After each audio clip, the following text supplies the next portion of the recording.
Hallo, hier ist wieder Michael Adams von Stock Telegraph TV. Ich bin immer noch auf der Mines and Money. Ich hatte mich gestern schon getroffen mit Jim McKenzie, President und CEO von Ucore Metals.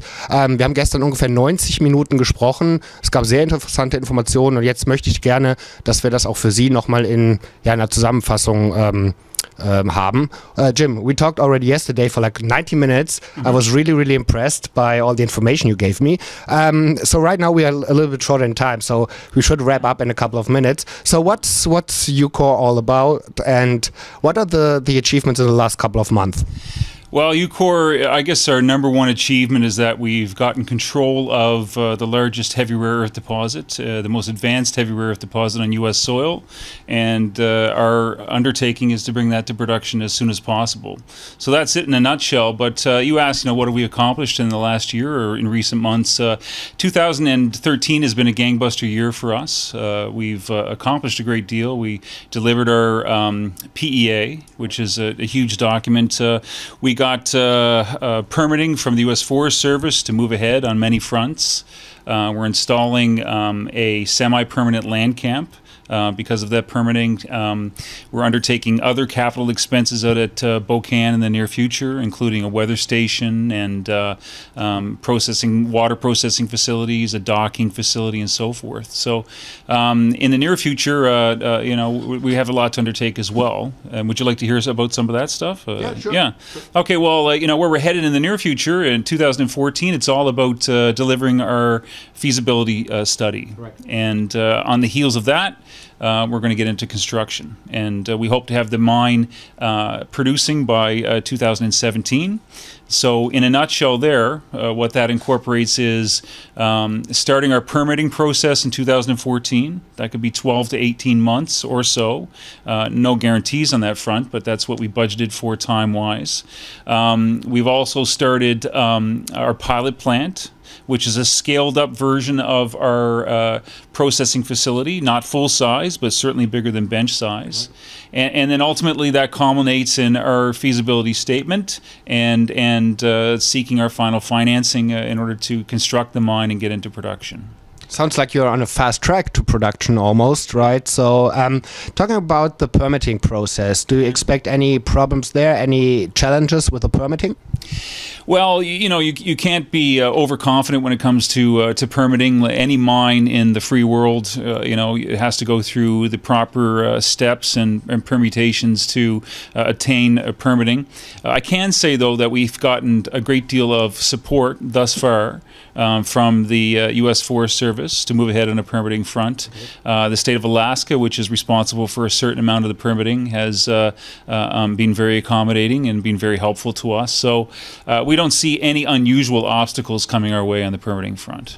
Perfect. And I saw in a couple of press releases that you have huge support from the U.S. government, and so so there's a lot of interest of the United States to get your project into production because it's on U.S. soil. And as you probably know, most of the rare earths right now is coming out of China. Yeah, and so you never know what's coming out of China, right? Yeah, exactly. Like these materials are truly some of the most sought after and rare and valuable metals in the metals and strategic metals marketplace right now. So dysprosium and terbium, europium, yttrium, they're the underpinnings of the modern technological revolution, and they're really the ways and means that the U.S. is going to keep ahead of its economic rivals in the international arena. So China does indeed have control of these metals now.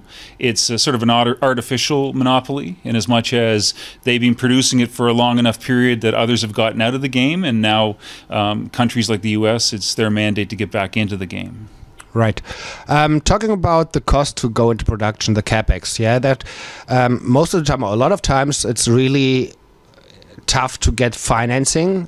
So you already have some good news on that end, probably. Yeah, on two fronts. First of which is that our capex is very, very low, relative to other mines. in any walk of the mining business, and B, relative to our peers in the rare earth business. Can you give us a number? Yeah, indeed. Like our PEA came in at a figure of 221 million. That's a drop in the bucket when it comes to mining in general. Right. It's a very elegant footprint. It's a small mine as mines go, but the product we're going to generate is very valuable. But yeah, the good news there obviously is A, that we have a low capex, and B, that the state of Alaska has been very accommodating to help mines move ahead. It's ranked as one of the top locales in the world, according to the Fraser Institute, and for many good reasons, not the least of which is that Alaska has made good money off of resource wealth, off of petroleum wealth and so forth. Right. They're willing to reinvest those funds to create new industries and new jobs and so forth. So while there's no guarantees that this will happen, we think the odds are reasonably good that the state of Alaska can and will assist us in underwriting the capex, or a good portion of the capex of the mine. So to me that really sounds that there's a bright future for Ucore, and I wish you good luck. Yeah, I'm going to follow the story, of course. And also mein Eindruck ist, dass hier wirklich wir im Bereich der Rare Earths, Heavy Rare Earths, wo ja auch in den letzten Jahren ein paar andere Unternehmen in Deutschland gespielt wurden, ja, dass wir hier einen der seriösen Player haben, die wirklich auch zukünftig mit Erfolg gekrönt werden, und der Aktienpreis das auch entsprechend dann widerspiegeln sollte. Vielen Dank.